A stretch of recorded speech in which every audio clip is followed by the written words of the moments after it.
President Donald Trump যে সবশেষ আলটিমেটামটি দিয়েছিলেন 10 দিনের হুঙ্কার ছেড়েছিলেন রাশিয়াকে এর মধ্যেই যুদ্ধবিরতি কার্যকর করতে হবে, যুদ্ধ বন্ধ করতে হবে, কিন্তু রাশিয়া এখন পর্যন্ত সেটি নিয়ে সামান্যটুকু প্রতিক্রিয়া দেয়নি। Trump is desperate. We know that before, and still he is very desperate.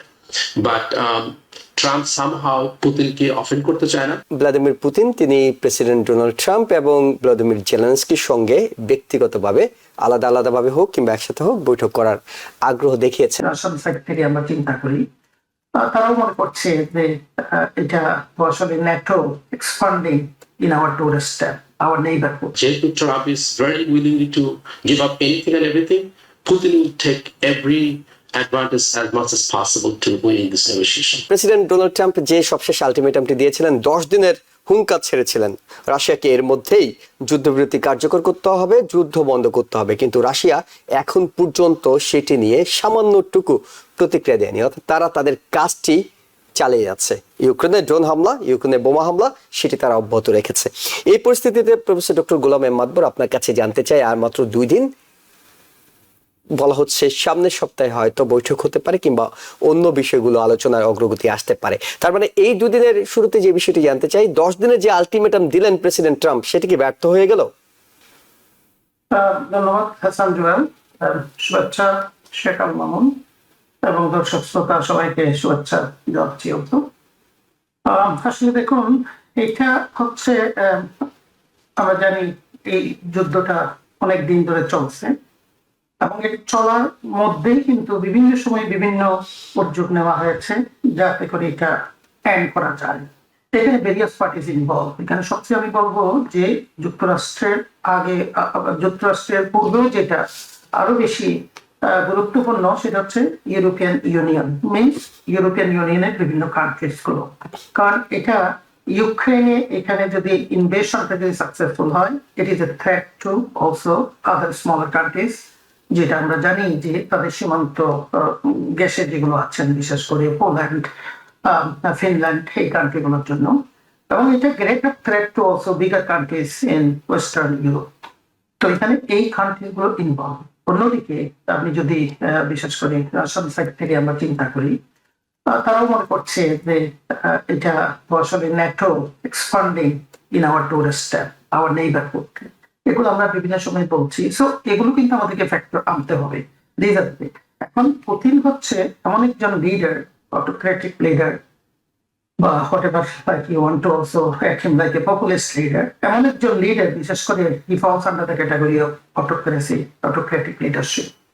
এটাকে আসলে রিলাই করা ইজ ভেরি ডিফিকাল্ট এবং টাইম টু টাইম। তো এখানে অন্য যেটা সবচেয়ে বড়, আমি যে ইউরোপিয়ান ইউনিয়ন কান্ট্রি গুলো বললাম, বড় একটা ফ্যাক্টর হচ্ছে ইউনাইটেড স্টেটস। কারণ United States is behind Ukraine. United States এ টাইম টু টাইম নেগোসিয়েশনের জন্য অনেকগুলো উদ্যোগ নিয়েছে এবং আমরা জানি ইউরোপিয়ান ইউনিয়নের কান্ট্রিজ গুলো আর very stronger allies to United States because also many of those countries are member of the NATO. তো যুক্তরাষ্ট্র বিভিন্ন সময় এটা নিয়েছে, কিন্তু দেখুন আসলে এই যে অটোক্রেটিক লিডার মিস্টার পুতিনকে কিন্তু যদি আপনি লিডারশিপ এবং বাইলেটারাল এগ্রিমেন্ট এগুলোর দিক থেকে আপনি চিন্তা করেন, ট্রিটি করার দিক থেকে আমরা চিন্তা করি, it's very difficult to rely on him.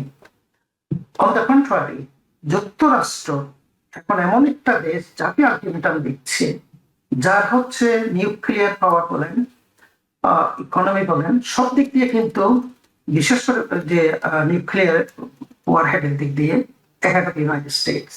So এই আলটিমেটাম তো এটা এমন না যে গাজাকে দিচ্ছে, প্যালেস্টাইনকে দিচ্ছে বা একটা স্মলার কান্ট্রিজকে দিচ্ছে। হ্যাঁ, তারা আলটিমেটাম দিচ্ছে বলে 50 দিন, তারপরে 10 দিন।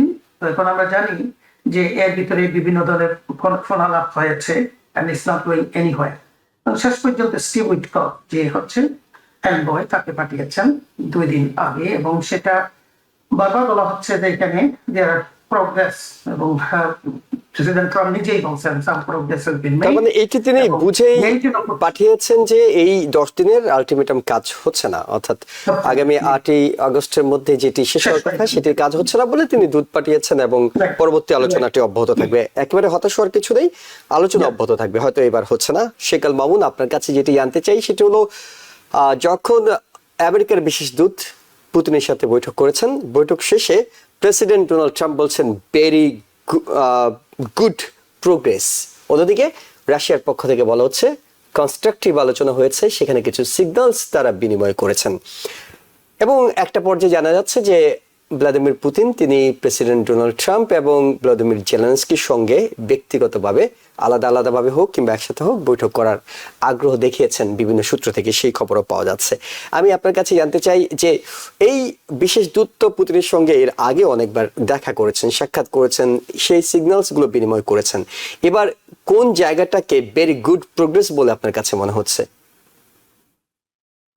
I don't see any progress because we saw the ultimatum previously. এবং previously, President Trump already also, you know what, we'll be very constructive conversation with Putin. Hopefully, we can have a deal. And Trump gave up everything that Putin demanded, like especially give up the land and not making Ukraine the NATO member. But Ukraine might have some defense act or provide some defense instruments. But সেটাও কিন্তু পুতিনকে offer দেওয়া হয়েছিল, কিন্তু Putin still did not accept this offer. এবং এটা যদি constructive কোনো ডিসকাশন হতো তাহলে তারপরে কিন্তু বলছে যে you know what, we can put 50% tariff on Indian import the gasoline import from the Russia. So সেটাই যদি হতো তাহলে আমাকে কেন 50%, ট্রাম্পকে কেন 50% ট্যারিফ ইন্ডিয়াকে ইম্পোর্ট করতে হবে, পুট করতে হবে। So this are the signals prove that Trump is desperate. We know that before, and still he is very desperate. But Trump somehow Putinke offend korte chai na. I don't know what's the reason behind it. So at the same time, Trump wants to make this deal as soon as possible because Trump wants to move and focus toward the China and Taiwan. Because Trump doesn't like to lose so much ammunition here, especially sophisticated missile, Patriot batteries, and other stuff. So I don't see these 2 deals is going to expire, and Trump is going to put pressure on Putin. And Putin, we know that he's not doing a lot of business with a lot of countries. He's selling the world শুধুমাত্র China এবং ইন্ডিয়াতে। So চায়নাকে কিন্তু সাহস করে কিন্তু বলে নাই যে ট্রাম্প আজকে বলতে পারতো যে what, I am going to put 50% tariff on China. তার কারণ আমরা জানি যে end of the year Trump is going to visit China, এবং চায়নার কাছ থেকে যে তারা আমরা রেয়ার আর্ট ম্যাটেরিয়াল আমরা কিনতেছি, চায়না বলছে যে yes, you do not put any kind of restriction, otherwise will stop providing those kind of material, যেটা খুবই ইম্পর্টেন্ট আমাদের সেমিকন্ডাক্টর ইন্ডাস্ট্রির জন্য এবং আদার ইন্ডাস্ট্রির জন্য। So Putin is a very very diplomatic guy. He is a, আমরা জানি যে প্রিভিয়াসলি কেজিবি এজেন্ট, তারা জানে যে how to drug the conversation, how to win into this kind of negotiation.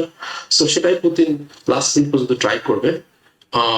যেহেতু Trump is very willingly to give up anything and everything, Putin will take every advantage as much as possible to win in this negotiation.